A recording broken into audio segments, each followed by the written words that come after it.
Weekly sports addition का latest शुमारा लेकर खेल और खिलाड़ी की पूरी टीम नाज़रीन आपकी खिदमत में हाजिर। हम सबका सलाम कबूल कीजिए। उम्मीद है आप बखैरियत होंगे।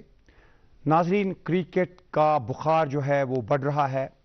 एक महीने से कम का वक्त रह गया है भारत में 2023 का ओडीआई क्रिकेट वर्ल्ड कप शुरू होने में। इधर से एशिया कप भी जो है उसके मैचेस आगे बढ़ रहे हैं और सभी क्रिकेट लवर्स बेसब्री से इतवार का इंतजार कर रहे हैं जब दूसरी बार इस एशिया कप में भारत और पाकिस्तान की क्रिकेट टीमें आमने सामने आएंगी।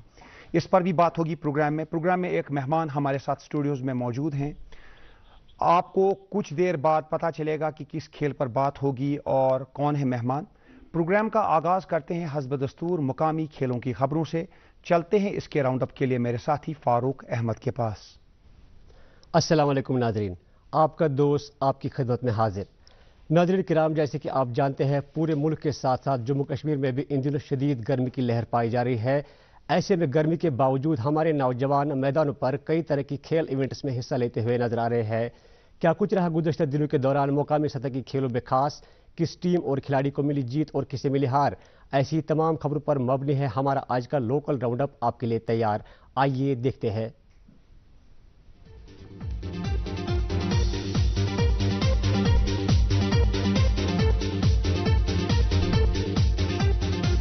श्रीनगर के टीआरसी टर्फ पर जारी Srinagar premier football league stadiums में डाउनटाउन हीरोज एलिजाना FC, ST JK bank academy सबसे आगे और आज शाम जेके पुलिस एफसी और स्टार कश्मीर एफसी के दरमियान होगा मुकाबला। महकमा यूथ सर्विस एंड स्पोर्ट्स के इश्तराक से कुपवाड़ा के मुख्तलिफ जोन्स में इन दिनों कई तरह की खेल सरगर्मियां शुद्धमत से है जारी, जिनमें मुख्तलिफ स्कूलों से वाबस्ता अलग अलग उम्र के 300 से ज्यादा तलबा व तालिबात अपना जोश दिखा रहे हैं। बानीपुरा के शेर कश्मीर स्टेडियम में जारी 10वें दादा सर मेमोरियल फुटबॉल टूर्नामेंट 2030 खुश असलूबी के साथ हुआ मुकम्मल। फाइनल में सईद ताजुद्दीन फुटबॉल क्लब श्रीनगर ने आरको एफसी सोपुर को 2-0 से हरा के टाइटल किया अपने नाम। JK water sports kayaking and canoeing association के ज़ेर एहतमाम श्रीनगर में सालाना डाउनटाउन आबी खेलों के मुख्तलिफ इवेंट्स हुए मुकम्मल, जिसमें जम्मू कश्मीर के मुख्तलिफ इलाकों से वाबस्ता 100 से ज्यादा खिलाड़ियों ने बढ़ चढ़कर की शमूलियत। पलाहलन में जारी विलो T20 कप 2030 के एक अहम मुकाबले में फ्रेंड्स क्रिकेट क्लब वानी गाम ने हाजिन 11 की टीम को 2 विकेटों से हरा के आगे के लिए रसाई की हासिल। अदनान अहमद को बेहतरीन खेल का मुजाहरा करने पर मिला मर्द मैदान का खिताब। जिला अनंतनाग में हुआ टाइटन्स गोल्ड फुटबॉल कप के दूसरे एडिशन का रंगारंग तकरीब के साथ शानदार आगाज। पहले दिन के मुकाबले में डिस्ट्रिक्ट जम्मू को अनंतनाग की टीम ने ट्राई ब्रेकर से हरा के मुकाबला जीत लिया और आज शाम को KFC दंतर और सुंबल सोनावारी के दरमियान होगा मुकाबला। कुपवाड़ा में हुआ मेरी माटी मेरा देश प्रोग्राम के तहत पुलिस क्रिकेट टूर्नामेंट का रंगारंग तकरीब के साथ शानदार आगाज। इब्तदाई दिन के पहले मुकाबले में सुल्तान वॉरियर्स बारामूला और ग्रीन लाइनर्स श्रीनगर के दरमियान हुआ मुकाबला। श्रीनगर के ईदगाह मैदान पर जारी ए डिवीजन फुटबॉल लीग मुकाबलों में आज शाम को पूल ए में जोहामा एफसी और KFC खंदा के दरमियान होगा मुकाबला और कल पूल डी में रियल कास्मो रेड्स और आलमदार FC के दरमियान होगा मुकाबला। My youth my pride programme के तहत डिस्ट्रिक्ट पुलवामा में हुआ जम्मू कश्मीर पुलिस के ज़ेर इश्तराक सिविक एक्शन प्रोग्राम के तहत नॉकआउट T20 क्रिकेट लीग 2030 का आगाज, जिसमें इलाके से वाबस्ता 22 टीमें जोश के साथ ले रही है हिस्सा। महकमा यूथ एंड स्पोर्ट्स के ज़ेर एहतमाम डिस्ट्रिक्ट बडगाम में कई तरह की खेल सरगर्मियां इन दिनों है जारी और इसी कड़ी के तहत बडगाम से मुख्तलिफ उम्र की तालिबात के लिए यूथ मरक तक ट्रैकिंग का तीसरा प्रोग्राम हुआ मुनक़द, जिसमें खिलाड़ियों ने अपना भरपूर ताउन दिया। सोपुर के खुशहाल स्टेडियम में मुनक़दा माइक्रो फुटबॉल कप 2030 हुआ इख्तिताम पजीर। फाइनल में जेके बैंक फुटबॉल क्लब ने यकतरफा मुकाबले में आरको FC को 2-0 से हरा के मुकाबला जीत लिया। मुकामी खेल खबरों का अहवाल उम्मीद करते हैं आपको पसंद आया होगा। नाजरीन, मजीद क्या कुछ है प्रोग्राम में आगे खास, वो सब जानने के लिए चलते हैं एक बार फिर वापस मेरे साथी इमरान गुल के पास। शुक्रिया फारूक। नाजरीन, हम आपसे मुखातिब हैं DD कशर चैनल के श्रीनगर स्टूडियो से लाइव। ये प्रोग्राम YouTube पर लाइव स्ट्रीम भी होता है और इसके अलावा जब ये प्रोग्राम इख्तिताम को पहुंचेगा आपको ये मिलेगा जो YouTube पर हमारी DD कशर की चैनल है, वहाँ पर आप प्लेलिस्ट में जाइए। वहाँ पर ना सिर्फ आपको ये प्रोग्राम मिलेगा, वहाँ पर जो भी पास्ट एपिसोड्स हैं खेल और खिलाड़ी के वो वहाँ पर मौजूद हैं और आप उनको कभी भी एंजॉय कर सकते हैं। और अब नज़र डालते हैं कुछ खास नेशनल और इंटरनेशनल स्पोर्ट्स के इवेंट्स पर इस राउंड अप के साथ।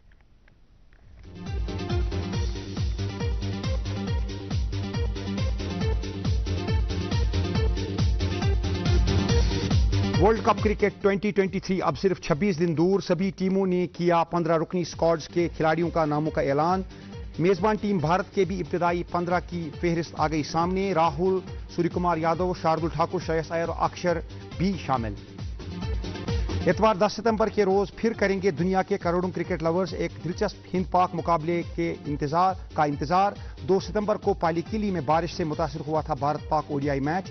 क्रिकेट लवर्स की ख्वाहिश है कि 17 सितंबर को एशिया कप के फाइनल में भी ये दो टीमें भिड़ें। भारत के रोहन बोपन्ना और उनके साथी मैथ्यू एबडन यूएस ओपन के मेंस डबल्स फाइनल में आज जो सैलिसबरी और राजीव राम की जोड़ी के खिलाफ मुकाबला करेंगे। हर्बर्ट और माहूट को सेमीफाइनल्स में हराया था इस जोड़ी ने। फुटबॉल के लिविंग लेजेंड अर्जेंटीना के लियोनेल मेसी ने दिखाई एक और तिलिस्मी कारकर्दगी। अर्जेंटीना के पहले फीफा वर्ल्ड कप 2026 क्वालिफायर में दागा शानदार गोल। इक्वाडोर को अर्जेंटीना ने 1-0 से हराया। यूएस ओपन इख्तिताम की तरफ गामजन। आज वुमेन सेमीफाइनल्स में अराइना सबेलेंका ने मैडिसन कीज को हराया और कोको गॉफ ने कैरोलिना मुचोवा को शिकस्त दी।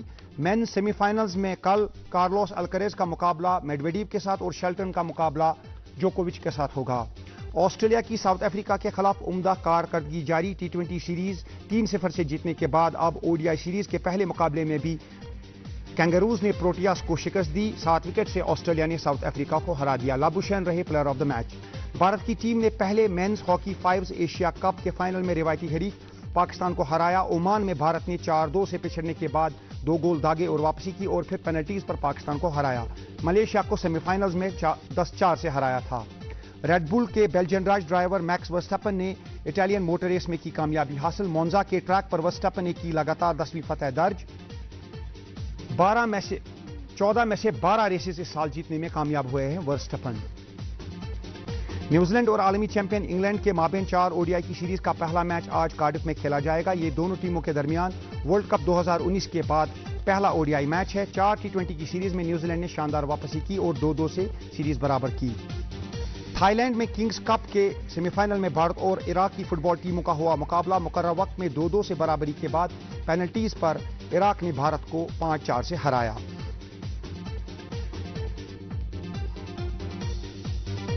और एशिया कप क्रिकेट का सुपर 4 राउंड जारी। पाकिस्तान ने बांग्लादेश को 7 विकेट से हराया और कल बांग्लादेश और श्रीलंका की टीमों के माबैन मुकाबला होगा। भारत और श्रीलंका का मुकाबला होगा 12 तारीख को और फिर भारत अपना आखिरी मैच खेलेगा 15 तारीख को बांग्लादेश के खिलाफ और इतवार के रोज भारत और पाकिस्तान की टीमों का सुपर 4 का मैच होगा। और अब नाजरीन, आज के प्रोग्राम में जो मेहमान शामिल हैं उनसे मिलने के लिए हम चलते हैं मेरे साथी रोशन ख्याल के पास। नाजरीन, दुनिया का मकबूल तरीन खेल है फुटबॉल, जो कि 190 से ज़्यादा ममालिक में खेला जाता है। फुटबॉल की तरफ अगर आप नज़र डालें तो आपको ये जानकर बहुत हैरत होगी कि हर 4 साल के बाद जो फीफा वर्ल्ड कप होता है, जो कि पिछली बार आपने देखा होगा कतर में अर्जेंटीना ने जीता, हर 4 साल के बाद फाइनल्स के बाद फिर क्वालिफाइंग राउंड शुरू होते हैं जो 4 साल चलते हैं और 32 टीमें क्वालिफाई करती हैं, फिर अगला वर्ल्ड कप खेला जाता है। जहां तक भारत का ताल्लुक है, भारत की रैंकिंग है 99 इस वक्त। अप्रैल में 106 थी, इस वक्त 99 यानी 99 नंबर पर भारत है। हालांकि ये बेस्ट रैंकिंग भारत की नहीं है। 90 की दहाई में भारत की टीम 94th पोजीशन तक भी पहुंची थी, लेकिन हालिया दिनों में खास तौर पर इस साल भारत की कारकर्दगी बहुत ही शानदार रही है। इंटरकॉन्टिनेंटल कप में कामयाबी हासिल की, सैफ कप में कामयाबी हासिल की और मई जून में क्लीन शीट रहा है भारत का। भारत की टीम आगे बढ़ती जा रही है। ज़ाहिर है हमारी रियासत में भी ये खेल बहुत पॉपुलर है और यहाँ का मकामी खेलों में नंबर 1 खेल माना जाता है। आज हम बात करते हैं वर्ल्ड कप की, फीफा की, कश्मीर की फुटबॉल की एक तायराना नजर डालते हैं और इसके लिए हमने एक मारूफ कोच को मदऊ किया है। आइए मिलते हैं मंजूर अहमद डार से। मंजूर साहब, इस प्रोग्राम में खैर मकदम है। बहुत बहुत शुक्रिया सर। देखिए, फुटबॉल की बात जब करते हैं, इतना बड़ा खेल दुनिया में नहीं है, इसे आलमी खेल कहा जाता है, स्पोर्ट ऑफ बिलियंस। तो फीफा के साथ आप जुड़े हुए हैं, किसी हद तक आपने बहुत क्लोजली फीफा की कारकर्दगी देखी है। फीफा फुटबॉल को आगे कहां ले जा रहा है? देखिए, अगर हम इंडिया की बात करेंगे तो इंडिया के लिए बहुत मखसूस प्रोजेक्ट्स रखे हैं इन्होंने, फीफा वालों ने। तो पहले तो यहाँ पे एक एकेडमीज़ को खोल रहे हैं जो फुल्ली फंडेड होगी फीफा की तरफ से। और अभी रिसेंटली एक प्रोग्राम लॉन्च होने वाला है जिसमें आर्सेन वेंगर जो ये head of youth development FIFA के हैं वो इंडिया आ रहे हैं अक्टूबर में। तो फीफा फुटबॉल फॉर स्कूल्स एक प्रोग्राम स्टार्ट कर रहे हैं जिसमें वो जितने भी स्कूल्स इंडिया के हैं उन सबको टैप करने वाले हैं।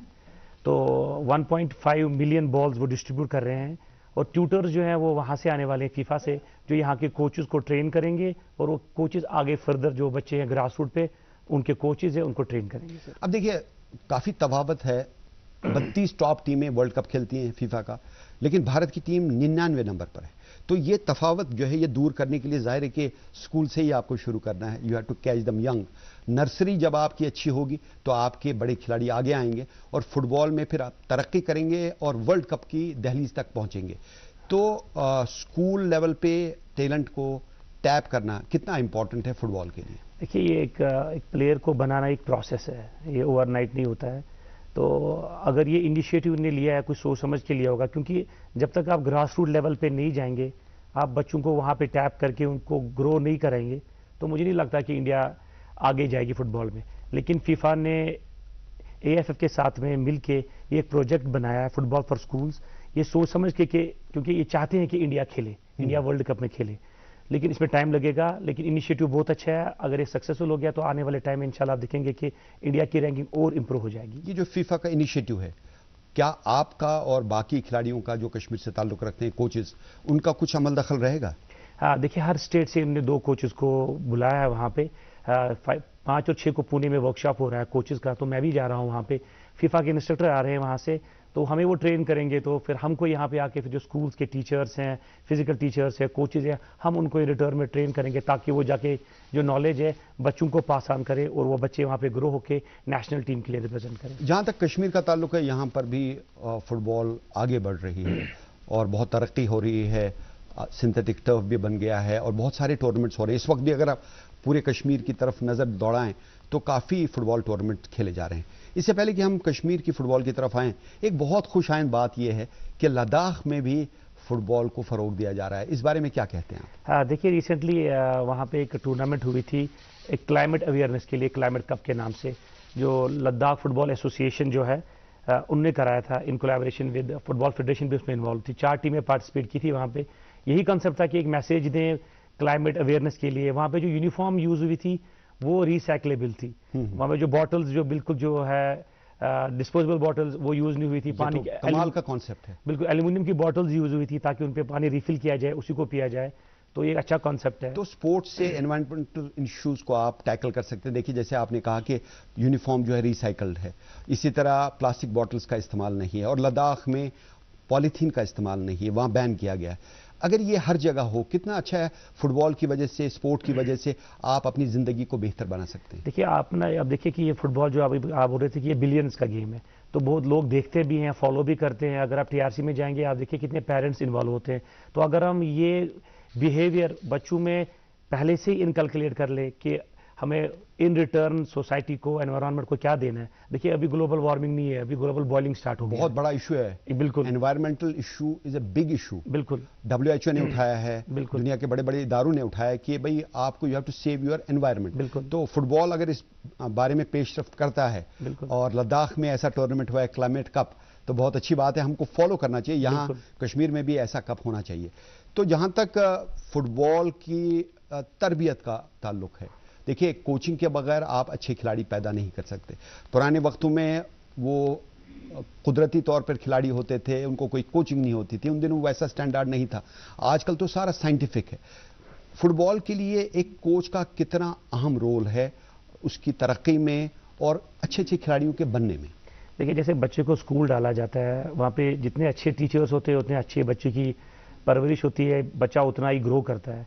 सेम टू सेम वैसा ही सर फुटबॉल में कोचेस का रोल होता है। आप देखिए जहाँ पे ग्रास रूट्स अच्छे हैं, जहाँ पे ग्रास रूट डेवलपमेंट अच्छा है, प्रोग्राम अच्छा है, अब देखिए उन मुल्कों का फुटबॉल कहाँ पे है। आप नेदरलैंड्स देख लीजिए, जर्मनी देख लीजिए, आप अर्जेंटीना देख लीजिए, वहाँ पे उनका ग्रास रूट लेवल तो बहुत ही स्ट्रांग है। वहाँ के कोचेस बहुत काम करते हैं ग्रास रूट्स पे। तो मुझे लगता है कि इंडिया में अब इनिशिएटिव होने वाला है ग्रास रूट्स पे। लेकिन मैं अपने स्टेट की भी बात करूँ, we are lacking far behind. मुझे लगता है इनिशिएटिव स्टार्ट करना चाहिए, खाली बॉयज़ के लिए नहीं, गर्ल्स के लिए भी। हम बहुत इसमें पीछे हैं। हम देखते हैं ट्रायल्स में हमारे बच्चे टेक्निकली बहुत वीक होते हैं क्योंकि उनके पास वो ट्रेनिंग नहीं मिलती है। तो होपफुली इंशाल्लाह आने वाले टाइम में कोचेज निकल रहे हैं, कोर्सेज हो रहे हैं, तो मुझे लगता है कि आने वाले टाइम में हमारे टेक्निकली साउंड प्लेयर्स निकल सकते हैं। तो देखिए आजकल बहुत अच्छे अच्छे कोचेस सामने आ रहे हैं, आप कोचिंग कर रहे हैं, साजिद डार कोचिंग कर रहे हैं, हिलाल रसूल हैं, बहुत अच्छे कोच हैं। इसी तरह आप देखिए मेराजुद्दीन वड्डू हैं, इशफाक अहमद हैं। तो आप जो खुद बड़े बड़े खिलाड़ी रहे हैं, कुछ इंटरनेशनल प्लेयर रहे हैं जिन्होंने बहैसियत खिलाड़ी अपना नाम किया है, अपनी रियासत और कौम का नाम किया है, लेकिन उसके बाद अपनी पीक पर पहुंचने के बाद फिर कोचिंग की तरफ आ गया। तो आप कोचिंग के जरिए what you intend to do? तो देखिए कोच ने एक प्लेयर की ना सर लाइफ चेंज कर सकता है। कोच के बगैर समझ लीजिए शतरंज का खेल है सर। अगर कोच नहीं होगा तो मुझे नहीं लगता कि प्लेयर्स खुद कुछ आजकल कमाल कर सकते हैं, क्योंकि आजकल टेक्निकल और टैक्टिकल ना बहुत खेला जाता है। तो हमारा इंटेंट यही होता है कि प्लेयर को हम ओवरऑल डेवलपमेंट कराएं, उसकी खाली ये कि नहीं फुटबॉल में ओवरऑल डेवलपमेंट, उसकी पर्सनैलिटी डेवलप हो जाए, फिटनेस हो उसकी, जी, और डिसिप्लिन उसमें बहुत ज्यादा हम चाहते हैं कि उसकी ओवरऑल पर्सनैलिटी डेवलप हो जाए, और उसके अंदर क्या काबिलियत है वो टैप करने का जो है रोल वो कोच के सुपुर्द होता है। बिल्कुल। और जो फुटबॉल की कोचिंग होती है न सिर्फ मैदान पे होती है, जहां पे आप फाइनर पॉइंट्स ऑफ फुटबॉल सिखाते हैं खिलाड़ियों को, उनको दिखाते हैं कि किसका क्या रोल है, स्ट्राइकर का क्या रोल है, मिडफील्ड में क्या रोल है, इसी तरह डिफेंस का क्या रोल है, गोलकीपर का क्या रोल है, और मुख्तलिफ जावियों से उनकी कोचिंग करते हैं। लेकिन फुटबॉल आजकल क्लासरूम में भी सिखाई जाती है। तो how important is your mental development and how important is coaching in the classroom? तो देखिए जब भी आजकल ट्रेनिंग सेशंस होते हैं उससे पहले बच्चों को ना टैक्टिकल बोर्ड पे क्लासरूम में से टैक्टिकल बोर्ड पे बताया जाता है कि हमें कैसे खेलना है, आज हमारी कौन सी ट्रेनिंग होने वाली है, तो उनको इन एडवांस बताया जाता है कि 1 घंटे में हमें इतना इतना ये कर लेना है सर। सो क्लासरूम में सर जैसे आप बताया कि मेंटली आप देख लीजिए, इनको जब तक हम सर वहाँ पे ये कंसेप्ट नहीं दे पाएंगे फिर ये एग्जीक्यूट ही कर पाते हैं। यहाँ पे ये देख लीजिए मैं इनको बता रहा हूँ वहाँ पे कि आपको कैसे खेलना है, क्या करना है, क्योंकि ये सारा टैक्टिकल है सर। बोर्ड पर मुख्तलिफ रंगों के खिलाड़ी दिखाए गए हैं, बिल्कुल, ताकि खिलाड़ी जो कोचेस हैं या प्लेयर्स हैं वो समझें कि कौन सी पोजीशन पे मुझे खेलना है, वो अलग रंग का है, डॉट बटन जैसा है, तो आप उनको समझा रहे हैं। तो कितना अहम है और कितना ज़रूरी है क्लासरूम में फुटबॉल सीखना। और ये तो बिल्कुल यंग प्लेयर हैं, अंडर 16 खिलाड़ी हैं, तो इनको आप जहन में एक बार डाल देंगे तो ज़िंदगी भर ये कोचिंग उनके काम आएगी। सर इस चीज़ से ना हमें बहुत फ़र्क लगा, क्योंकि जब से हमने ये स्टार्ट किया है हमने भी देखा, हमने भी सीखा है बाहर सर। तो जब से हमने इम्प्लीमेंट किया कोचिंग ट्रेनिंग सेशंस में, मैचेस के बिफोर मैच के बाद में भी हम इनको बताते रहते हैं, तो इनके खेल में ना सर बहुत निखार आया हुआ है। और ये ज़रूरी, और सर ये ज़रूरी नहीं है कि कोई प्लेयर हमको हमारे नज़र में कोई स्ट्राइकर खेलता है, कभी हम उसको स्विच करके मिडफील्ड में खिलाते हैं, कभी मिडफील्डर को हम विंग बैक खिलाते हैं, तो ये सारा एक कोच का रोल होता है उस टाइम। और खिलाड़ी खुद नहीं समझ पाता ना कि मुझ में क्या काबिलियत है। बिल्कुल सर, वो काम तो कोच को ही देखना पड़ता है। बिल्कुल। अब देखिए इस साल बहुत अच्छी डेवलपमेंट हुई है कश्मीर में, यहाँ पर अंडर 16 का कोचिंग कैंप, नेशनल कैंप लगा, जिसमें यहाँ पर अशफाक अहमद जो कोच हैं उन्होंने यहाँ ट्रेन किया खिलाड़ियों को। नेशनल टीम के 55 खिलाड़ी आए थे, उनमें से 55 खिलाड़ियों में से कुल मिलाकर फिर 25 खिलाड़ियों का इंतखाब किया गया और ये टीम भूटान भी गई। तो अशफाक का जो ये रोल रहा है और ये ट्रेनिंग रही है, यहाँ पर भी उन्होंने मकामी खिलाड़ियों के साथ खेला, ये डिस्ट्रिक्ट फुटबॉल एसोसिएशन श्रीनगर की टीम के साथ भी उन्होंने खेला। तो आपको लगता है ये जो कोचिंग कैंप्स हैं, एक तो खिलाड़ियों को सिखाती बहुत हैं, लेकिन नेशनल लेवल का जो कोचिंग कैंप है उससे छोटी छोटी खिलाड़ी जो है 14-15 साल के काफ़ी एनकरेज होंगे और उनको भी ये शौक उनमें जागेगा कि वो फुटबॉल को वैसे एक प्रोफेशन लें और इसको परस्यू करें। सर पहली बात तो I am thankful to All India Football Federation कि उन्होंने ये कैंप यहाँ पे लगाया। मुझे लगता है कि पिछले 40-45 साल में पहली बार ऐसा हुआ है कि नेशनल लेवल का कैंप यहाँ पे लगा है। सर आप देख लीजिए जितने भी छोटे बच्चे थे वो इनको नेशनल टीम को ट्रेनिंग करके देख रहे थे, तो मुझे लगता है कि सर काफ़ी एनकरेजमेंट हुई थी उनको। और लकीली हम ये टीम बहुत खुशकिस्मत है कि सर लोकल कोच हमारे इशफाक है, खुद अच्छे काफ़ी प्लेयर रह चुके हैं, ISL टीम में, ISL में इन्वॉल्व रहे हैं सर, ISL कोचिंग डिपार्टमेंट में रहे हैं। तो अभी आज सर उन्होंने सेमीफाइनल भी जीता है, मालदीव को 4-0 से हराया है। अच्छा, तो हमारी जो इंडियन टीम ने जो हो रहा है भूटान के फाइनल में आ गए हैं वो सर। जी देखिए यहाँ पर ट्रेनिंग कैंप हुई, नेशनल कैंप लगा यहाँ, तो उसका जो मेवा है, उसके जो फ्रूट्स हैं वो हम अब हासिल कर रहे हैं। बिल्कुल, जब भारत की टीम फाइनल में पहुंची है, पहली टीम है जो सैफ अंडर 16 वर्ल्ड कप जो इस वक्त हो रहा है, सैफ कप हो रहा है भूटान में, उसमें पहली टीम है जिसने क्वालिफाई किया है फाइनल्स के लिए।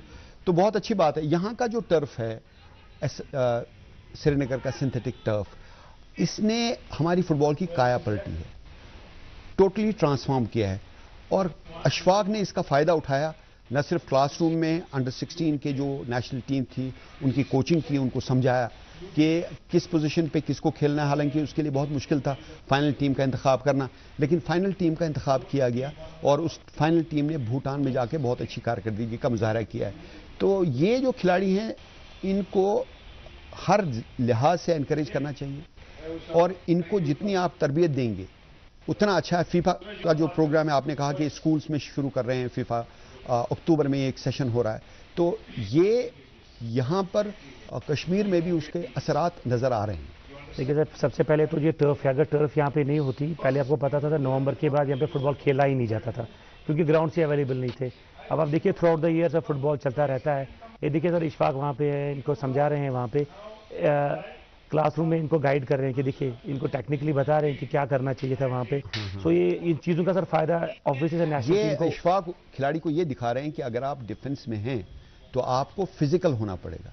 पहले फुटबॉल में फिजिकल कॉन्सेप्ट नहीं था, यानी आप किसी को फिजिकली टच नहीं कर सकते थे, लेकिन अब डिफेंस में या फॉरवर्ड टीम में या मिडफील्ड में आप अपने मुखालिफ को जिस्मानी तौर पे पुश कर सकते हैं।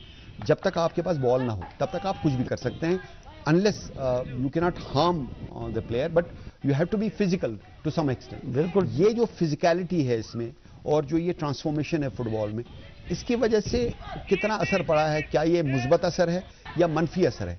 जहां आप देखते हैं बहुत रफ गेम भी हो जाती है कभी कभी। जी जी, तो देखिए अगर आप टेक्निक की बात करेंगे, टैक्टिक्स की बात करेंगे, उसके साथ साथ में फिजिकल होना बहुत ज़रूरी है। अगर आप फिजिकल नहीं है तो आगे अच्छी टीमों के साथ आप कम्पीट करना बहुत मुश्किल आगे बढ़ने नहीं देगा कुछ, बहुत मुश्किल हो जाता है क्योंकि फुटबॉल 1v1 का गेम है सर। डिफेंस में कभी 1v1 आपको टैकल करना पड़ता है, अटैक में आपको 1v1 करना पड़ता है। जब आप फिजिकल है तो आप देखिए मेसी की बात लीजिए, उसके आगे पीछे कितने लोग मार्क कर रहे होते हैं उसको और कितने बार उसको फिजिकली उसको गिरा देते हैं। तो you have to be physical also, you have to be very very strong. बिल्कुल। और जो फुटबॉल में कहते हैं इसमें स्पीड, स्टेमिना, स्ट्रेंथ और